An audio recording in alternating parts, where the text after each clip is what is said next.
4 is diagnose before you prescribe. So what do I mean by that? So a good way to give you an analogy to really get to the nitty-gritty of what I'm trying to get across is to use the analogy of the Titanic. So the captain of the Titanic was told he was sailing an indestructible, unsinkable ocean liner. Give me a bit of poetic license here. He sees a piss-willy piece of ice floating around on the deep dark ocean and he goes, "Ha! I've got an indestructible ocean liner full steam ahead." So what destroyed the ship? It was the 90% that he didn't see. Now this is what happens when we're trying to sell an idea or a service or a product to a team or our client or a manager. We only see the 10% of what they actually want.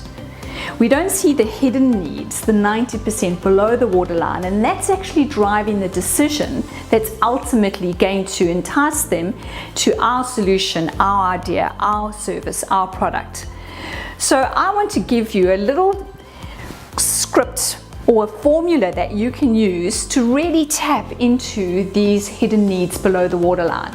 And I'm going to do that by sharing a real life example with you from when I first arrived in Australia as an immigrant several years ago. I needed to set up my own business and was told you need to go and get an accountant to give you 4 quarterly BAS statements and an annual tax return.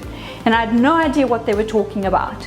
So off I trundled to a tax consultant and I said, "Stated need. I need 4 BAS statements and an annual tax return." But that was only 10% of what I really wanted. The real need is below the waterline. So I want you to be getting an example in your head as I'm doing this. I want you to get an example of a customer that you might be trying to sell a product or a service to, or a manager that you're trying to sell an idea to, or a team that you're trying to sell a project to.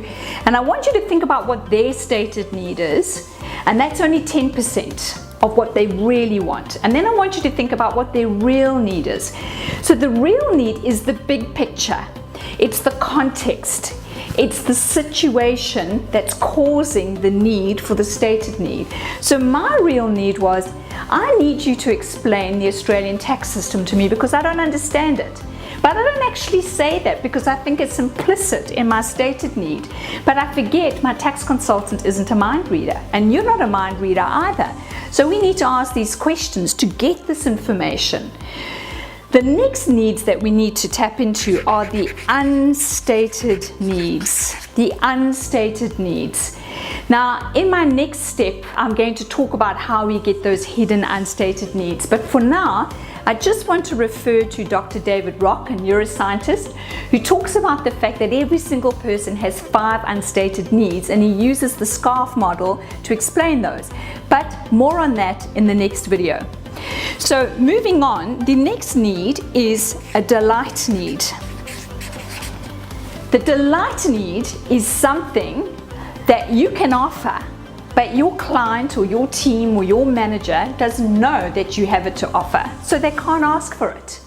So in this instance, my delight need is that this tax consultant actually could create a spreadsheet for me with all the formulas ingrained in that spreadsheet, and all I would have to do is put the data and populate the spreadsheet, and voila, my BAS statement would be created.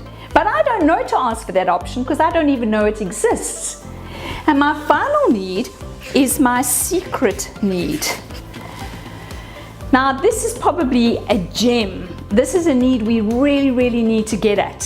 The secret need is the potential embarrassment of the client, awkwardness of the client or the manager, something they don't want to admit to, but they really want it. So it's something they could be ashamed about. So for instance, my secret need was, give me some tips and advice on how I don't have to pay so much tax to the Australian tax system. But I don't want to say that because I don't want them to think, oh my God, she's a bit dodgy, but I want to know it. So what does this mean for us? We need to be asking the right questions to tap into the real needs, the unstated needs, the delight needs, the secret needs. And only until we have answers to all these needs can we actually now step in and start talking about our solution, our ideas, our product, or our service. So if this has whet your appetite, I would really love you to look out for step 5, uncover those hidden needs, and that's where we're going to get into these unstated needs. Now this is going to be a real gem, so I look forward to seeing you then. Until next time, be bold, be curious.